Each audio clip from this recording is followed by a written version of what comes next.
together the preseason top 25 and 1. I have no idea if it's up at this moment, but if look at that sticker. But if it's if you're catching this on Tuesday morning, it should be up by then.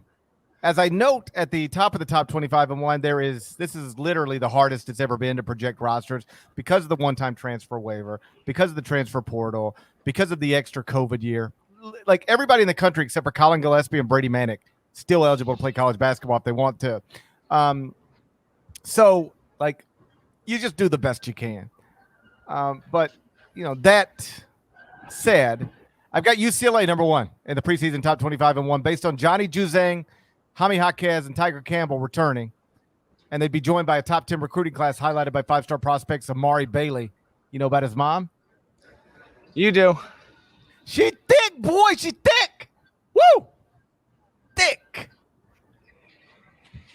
So they got 2 5-star freshmen. You put them with Johnny Juzang, Jaime Jaquez, Tiger Campbell.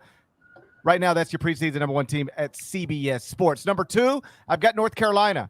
Listen, I know that Baycott could decide to move on. Caleb Love could decide to move on. Here's the truth. Everybody in Carolina's rotation, which is like 6 guys, everybody in Carolina's rotation is eligible to return to school except for Brady Manick. And nobody in Carolina's rotation is a projected first-round pick.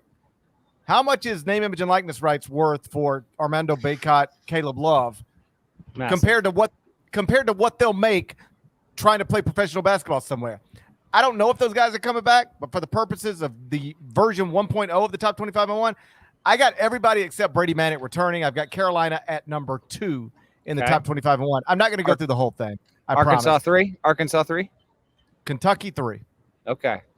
I've got Oscar Tshiebwe back, Xavier Wheeler back, Keon Brooks back. I've got Shaedon Sharpe in the NBA draft. He's a projected top 10 pick. I know he's considering staying at Kentucky. Most top 10 picks don't come back to school. They enter the NBA draft. I'm assuming he is until he says he's not. But if he decides to play at Kentucky next season, there's a chance that could move Kentucky to number 1. Number 4, I've got Baylor based on LJ Cryer, Adam Flagler, Matthew Meyer, all returning to school. I got Kendall Brown and Jeremy Sohan in the NBA draft. Number 5, I've got Houston because Kelvin Sampson is still the coach. If J.D. Notae would have returned to Arkansas, I would have the Razorbacks higher, maybe even number 1. As it is, I've got them 6th. I've got Drew Timme back at Gonzaga, but I've got Chet Holmgren, Russell Bolt. Like, where's Drew Timme going? Is Drew Timme making more money playing at Gonzaga? I think he's back. I'll say he's back, but I put it like 60-40 he's back. Yeah, so I've got Drew Timme back. I've got Rasir Bolton, Andrew Nembhard gone only because they've indicated that they are. And Chet Holmgren obviously gone. I still got Gonzaga 7th. At number 8, I've got Kansas, your reigning national champion. I'm assuming they lose, and this is just based on what I'm being told. I'm assuming they lose Ochai Agbaji, Christian Brown, and David McCormick. But Brown and McCormick are not projected first-round picks. They've got eligibility left. If they wanted to come back and capitalize on name, image, and likeness, that'd be great for Kansas, and Kansas would move up. Number 9, I've got Duke, losing 5 players early in the NBA draft, but enrolling the number 1 recruiting class with 4 5-stars. And then at 10, I've got Tennessee, returning 4 of the top 5 scorers, basically everybody that matters except for Kennedy Chandler. So as I point out in the in version 1. That's a good. Yeah, I've got as I point out, this will change. Like there are some players I've got coming back to school who won't. There are some players I've got leaving who will come back. The transfer portal will dictate a lot of this stuff.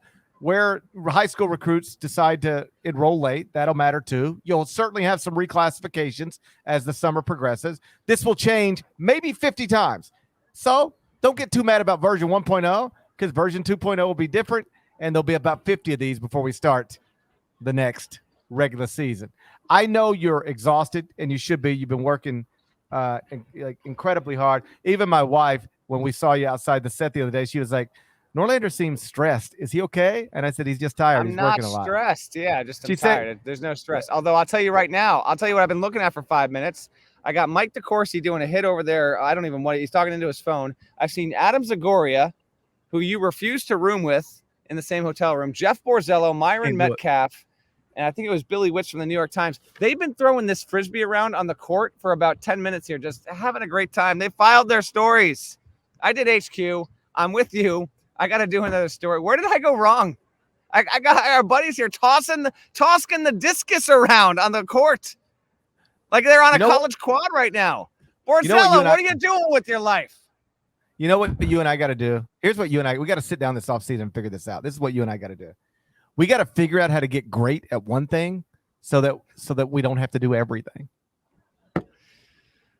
We got to figure out how to get great at one thing. So it goes. No, you know what? I like doing everything.